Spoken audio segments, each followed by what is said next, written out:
కాసేపట్లో జనగామ జిల్లా స్టేషన్ గన్పూర్లో పర్యటించనున్నారు ముఖ్యమంత్రి రేవంత్ రెడ్డి. 800 కోట్ల విలువైన అభివృద్ధి పనులకు శంకుస్థాపనలు, ప్రారంభోత్సవాలు చేయనున్నారు సీఎం.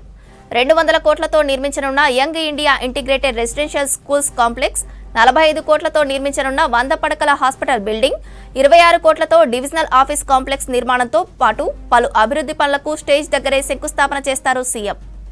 అలాగే స్వయం సహాయక సంఘాలకు 7 మహిళా శక్తి బస్సులను అందిస్తారు.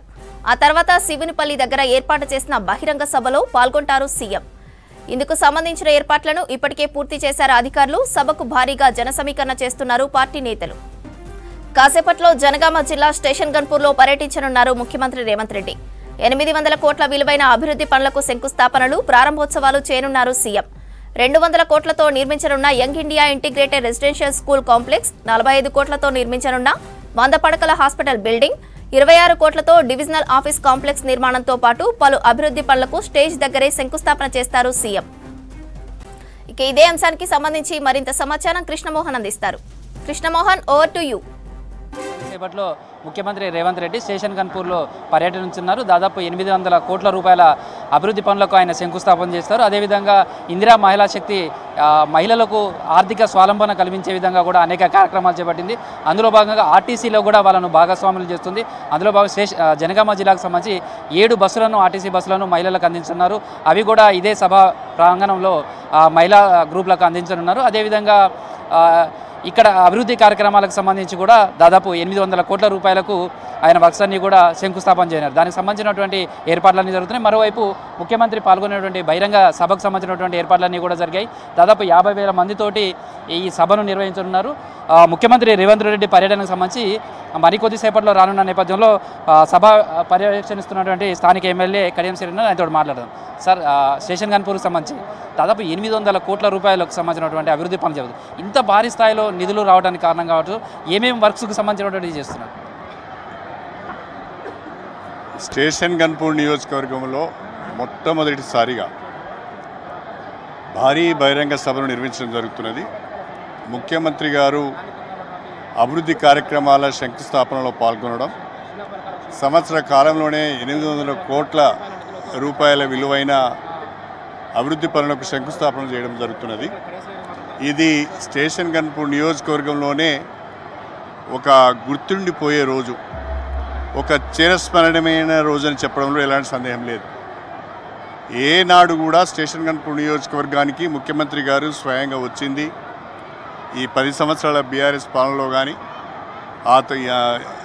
అంతకుముందు కాంగ్రెస్ పాలనలో కానీ ఎన్నికల సందర్భంగా వచ్చారే తప్ప స్టేషన్ గన్పూర్ నియోజకవర్గానికి అభివృద్ధి పనులకు శంకుస్థాపన చేయటానికి, అది కూడా 800 కోట్ల పైచీలకు పనులకు శంకుస్థాపన చేయడానికి ముఖ్యమంత్రి రావడం మొదటిసారి. రెండవది, ఇంత పెద్ద మొత్తంలో గతంలో ఎన్నడూ కూడా అభివృద్ధి పనులకు నిధులు మంజూరు కాలేదు. నిధులు మంజూరు కావడం అంటే అడ్మినిస్ట్రేటివ్ శాంక్షన్ వచ్చింది, టెండర్స్ పిలిచారు, అగ్రిమెంట్స్ అయినాయి, ఈరోజు శంకుస్థాపన జరుగుతున్నది, రేపటి నుంచి పనులు ప్రారంభమవుతాయి. ఏ రకమైన ఆలస్యం చేయకుండా పనులను త్వరితగతిన పూర్తి చేయాలనే ఉద్దేశంతోనే బీఆర్ఎస్ పార్టీ నాయకులు ఈ నియోజకవర్గాన్ని పట్టించుకోలేదు. బీఆర్ఎస్ ప్రభుత్వంలో ఈ నియోజకవర్గంలో అవినీతి రాజ్యం వెళ్ళింది. పనులు అమ్ముకున్నారు, పదవులు అమ్ముకున్నారు, పథకాలు అమ్ముకున్నారు, తాగిన్లు, ఎగిరిన్లు, దున్కిన్లే తప్ప నియోజకవర్గానికి ఏం కావాలో ఏనాడు కూడా అడిగిన పాపాన పోలేదు. నియోజకవర్గాన్ని పట్టించుకొని వారు, నియోజకవర్గ ప్రజల కష్టసుఖాలలో పాల్పంచుకొని వారు ఈ నియోజకవర్గంలో ఇన్ని అభివృద్ధి కార్యక్రమాలు అవుతూ ఉంటే ఈర్ష్యతోని అడ్డుకుంటామని మాట్లాడుతున్నారు తప్ప వాళ్ళకంత సీన్ లేదు, వాళ్ళతో జరిగేది ఏం లేదు. అంటే అసెంబ్లీ సమావేశాలు కావచ్చు, నిన్న మొన్న జరిగినాయి, తర్వాత ఈరోజు కూడా బీఆర్ఎస్ చెప్పేటువంటి ఇష్యూస్ కావచ్చు, వాళ్ళు చేసే విమర్శలను ఎట్లా చూడవచ్చు సార్? రాజకీయంగా చేసే విమర్శలుగానే చూడాలి. కాంగ్రెస్ పార్టీ అధికారంలోకి వచ్చింది, బీఆర్ఎస్ పార్టీ అధికారాన్ని కోల్పోయింది. దాన్ని వాళ్ళు జీర్ణించుకోలేకపోతున్నారు. వాళ్ళు మాట్లాడుతున్న తీరు ఎంత అహంభావంతో కూడి ఉన్నది అంటే, ఎంత అహంకారంతో కూడి ఉన్నది అంటే, అధికారం కోల్పోయింది కూడా వాళ్ళకి గుర్తించడం లేదు. ప్రజలు మమ్మల్ని చీత్కరించారు, ప్రజలు మమ్మల్ని ప్రతిపక్షంలో కూర్చునబెట్టారు, జాగ్రత్తగా ఉండాలి, సమస్యలపైన మాత్రమే మాట్లాడాలనేది వదిలిపెట్టి వ్యక్తిగత విమర్శలకు దిగుతున్నారు. వ్యక్తిగత విమర్శలకే కాకుండా క్యారెక్టర్ అసాసినేషన్ కూడా పాల్పడుతున్నారు. సోషల్ మీడియాలో వాళ్ళే పోస్టులు పెట్టి మరి ఒక రకంగా రాక్షస ఆనందం పొందుతున్నారు. ఇది రాజకీయ సంస్కృతి కాదు. బీఆర్ఎస్ దీన్ని మానుకోవాలి. రేవంత్ రెడ్డి కేసీఆర్ చావును కోరుకుంటున్నారని కూడా బీఆర్ఎస్ పార్టీ నేతలు విమర్శిస్తున్నారు. కుటుంబంలో ఉన్న మహిళల పట్ల కూడా పేడ్ ఆర్టిస్టులను తీసుకువచ్చి వాళ్ళను మనం చెప్పుకోలేని తీరుగా దుర్భాషలాడి పోస్టింగ్లు పెట్టి వైరల్ చేస్తూ ఉంటే ఎవరికైనా బాధ వేస్తుంది, కోపం కూడా వస్తుంది. ఆ కోపంలో మాట్లాడే తప్ప మరొకటి కాదు. అంటే మీరు గతంలో విద్యాశాఖ మంత్రిగా కూడా చేశారు. ఇది యంగ్ ఇండియా కాంప్లెక్స్ కూడా కట్టబోతున్నారు. అంటే అట్లాంటి విద్యా వ్యవస్థ ఏ విధంగా ఉండబోతుందండి? భారతదేశంలోనే మొట్టమొదటిసారిగా పేద వర్గాలకు నాణ్యమైన విద్య అందించాలనే ఉద్దేశంతో 11,000 కోట్లతోనే 55 ప్రాంతాలలో young India integrated residential schools నిర్మాణం జరుగుతున్నది. ఇది ఒక గొప్ప ముందడుగు, ఒక విప్లవాత్మక నిర్ణయం. దీన్ని మనం అందరం స్వాగతించాలి.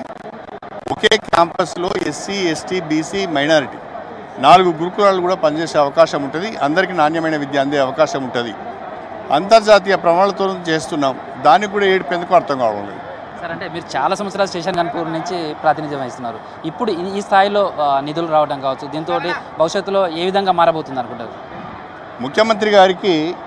ముఖ్యమంత్రి గారిని అనేక సందర్భాలలో నేను విజ్ఞప్తి చేయడం జరిగింది. స్టేషన్ కన్పూర్ నియోజకవర్గం బాగా వెనుకబడి ఉన్నది. గత 15 సంవత్సరాలుగా ఏ రకమైన అభివృద్ధి జరగలేదు. కనీసం ఇప్పుడైనా ఈ నియోజకవర్గాన్ని అభివృద్ధి చేయవలసిన అవసరం ఉన్నది. మీరు సహకరించండి అని చెప్తే వారు పెద్ద మనసుతోని నేను అడిగిందే తడువుగా దాదాపుగా అన్ని అభివృద్ధి కార్యక్రమాలకు వాళ్ళు పరిపాలనపరమైన అనుమతులను ఇచ్చారు. పనులు కూడా మంజూరైనాయి. వర్క్స్ ప్రారంభించబోతున్నారు. మధ్యాహ్నం 1 గంట వరకు వస్తారు. 3 గంటల వరకు ఇక్కడ ఉంటారు. చూద్దాం.